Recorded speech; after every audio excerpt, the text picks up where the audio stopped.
अहंकार ही सब पापों का जड़ है। आप सभी भक्तों से मैं एक सत्य घटना कहूं। एक बालक काशी पढ़ के आया और जब ये बालक काशी पढ़ के आया तो सबसे पहले अपने घर आया।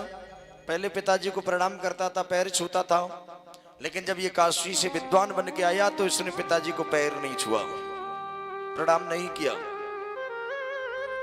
पिताजी समझ गए कि इसको विद्या के साथ साथ अहंकार ज्यादा आ गया।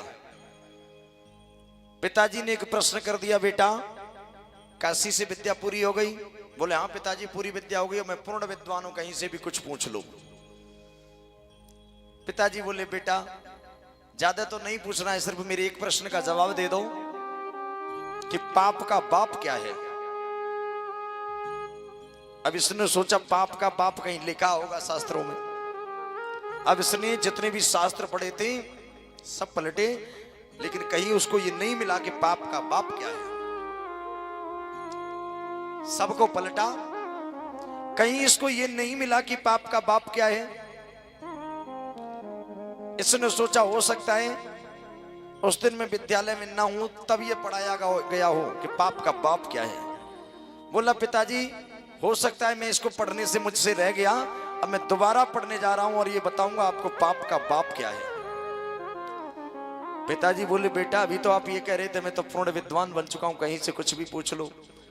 बोले हो सकता है पिताजी ये पाठ मुझसे रह गया हो कि पाप का बाप क्या है। अब ये बालक काशी के लिए चल दिया और जब ये काशी के लिए गया सज्जनों तो पैदल पैदल जा रहा था, रास्ते में इसको प्यास लगी। सो पड़ोस में एक गणिका का घर था, एक वैश्या का घर था, एक गणिका का घर था। इसने देखा ये घर है, मुझे पानी मिल जाएगा। ये दौड़ करके गया, आवाज लगाई माताम बाहर आओ। सुबह गणिका वो वैश्या बाहर निकल करके आई, कहने लगी मुझे बहुत तेज प्यास लगी, पानी मिलेगा क्या? वैश्या दौड़ करके गई, पानी लेके आई, पानी पिला दिया। जब इसने पानी पी लिया तब ये वैश्या से पूछने लगा ये बताओ तुम्हारी जाति क्या है? वैश्या बोली बड़े कमाल के आदमी हो, पहले पानी पी लिया और हमसे जाति पूछते हो। बोले पानी मैंने इसलिए पिया कि मुझे बहुत तेज प्यास लग रही थी।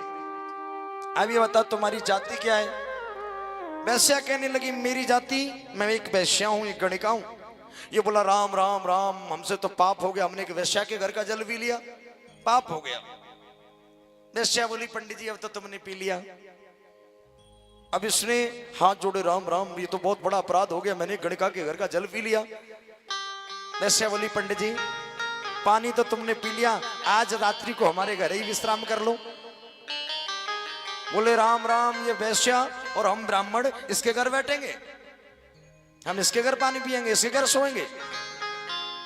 वैश्या बोली नहीं पंडित जी आज तो रुक ही जाओ। मना कर दिया।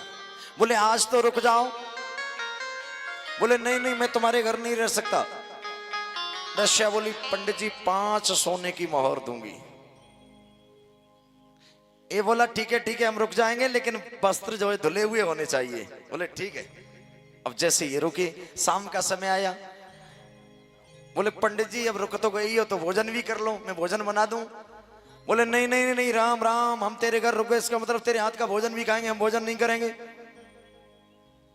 वैश्या बोली तो कोई बात नहीं, मैं 5 सोने की मोहर और दूंगी। अच्छा ठीक है, हम तेरे हाथ का नहीं करेंगे, आटा दाल दे दो हम बना लेंगे।